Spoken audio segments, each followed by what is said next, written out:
Hello আব্বা, ঈদের তো আর কয়দিন আছে, তুমি বাড়ি এলে না? হ বাবা, যাবো তো।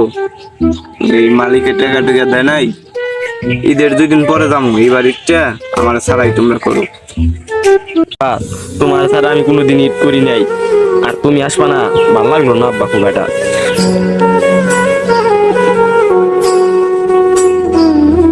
পোলায় ফোনটাও কেটে দিল, কি যে করি, মালিক টাকা টেকা দিতেছে না। কিরে বন্ধু, তুই পেছে বলে গেলি গা? আরে ভাই আস, মার্কেটে দেরি হয়ে যাইতেছে, চল মার্কেটে যাইতে ও তোর তো। না রে বন্ধু, দেম্বা কিছু না, আব্বা একটু কল দিছাল তো, আব্বার হাতে একটু কথা কইলেন। আরে ভাই মন খারাপ করা কি আছে, চল। আমরা তো আছি। আমার তো আছে, সমস্যা কি?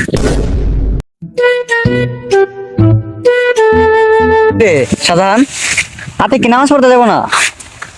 হ্যাঁ, ওর তো দেখতে আসি না।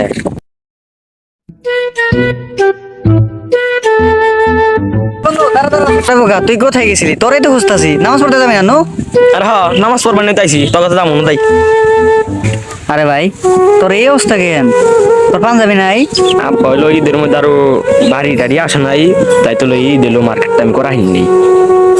আর বাসায়ও বেতন টেতন পাঠা নাই। সমস্যা না ভাই, আমি এই ড্রেসেই ঈদ করতে পারবো। আরে কাজে গেছে কালকে না পাঞ্জাবি আনলাম, ওরে দেশ নাই? হাই রে, আমার দিতে তো মনেই নাই। বন্ধু আমি আইছি রে।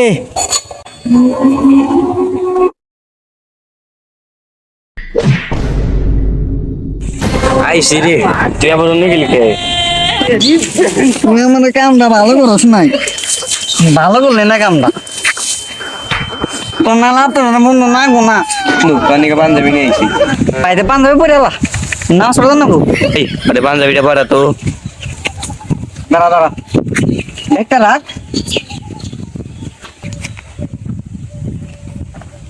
সেই তো আমার বন্ধুকে তো সে দেখা যাচ্ছে। বন্ধু তার আড়া উপহার আছে।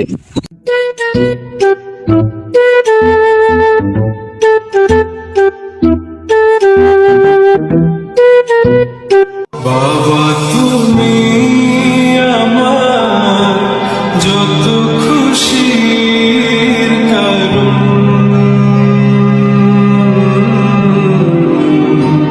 বলো তোমার মতো করবে কে শাসন। বাবা তুমি না করলে আসবা না, তুমি আবার আসলা কোন চুম? আরে তুই তো ওই দিন ফোনটা কাইটা দিলি, পরে আর আমি থাকতে পারি নাই, চলে আইছি। আরে ভাই এই কান্নাকাটি করলে চলবো? চল নামাজ পড়তে যেতে হবে। ঈদ মুবারক মুবারক ঈদ মুবারক।